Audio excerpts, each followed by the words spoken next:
Hey everyone, today we're talking about building the right team and how this is such a critical part of the role of the product manager. You may be surprised, if you've read a lot on product management or you've been in product management for a while, you probably know that the product manager does not often get to hire the engineers on the team, does not often decide exactly who is on the team.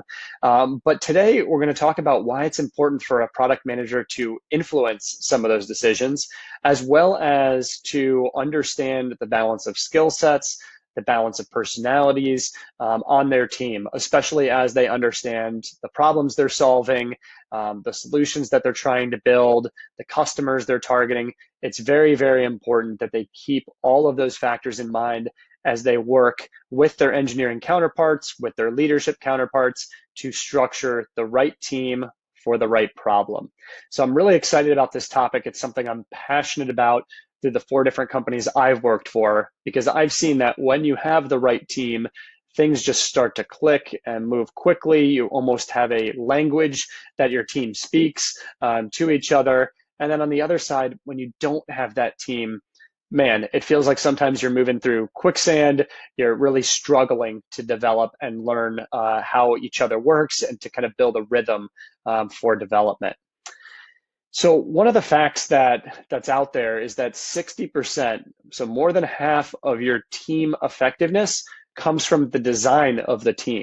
Really just who's on it, how is it structured, things that you may not think are in your control, which means that 40%, comes from things that you've traditionally thought are maybe the ones that are in your control that would make more of an impact, like those great launch meetings you have, or the planning meetings, or the way that you motivate the team, or some other factors like that. But really, those are less than 50% of the success of the team. So much happens with just who is on the team, what is the team doing, what is their purpose. 60% of the effectiveness comes from there. So to maybe let that sink in a little bit more, even if you, and if you've watched the prior lessons, even if you found the perfect problem, you have a lot of passion for solving that problem. You've ideated great solutions or have great hypotheses for tests you can run to attack that problem. And you've sold it across your organization, and the leadership is buying in, the support team is buying in. You're still likely to fail, and fail pretty bad if you have the wrong team. If you have the wrong people on that team, if you have the wrong mix of personalities on that team, you will fail. All right, so now that I've brought you down, we're going to bring you back up and we're going to talk about the ways you can build that right team. Again, most organizations, the product manager is not going to have the hiring rights over the engineering team. Those engineers are not reporting to the product manager. So it's a lot about influence and persuasion and more communication to stakeholders to be able to build that right team.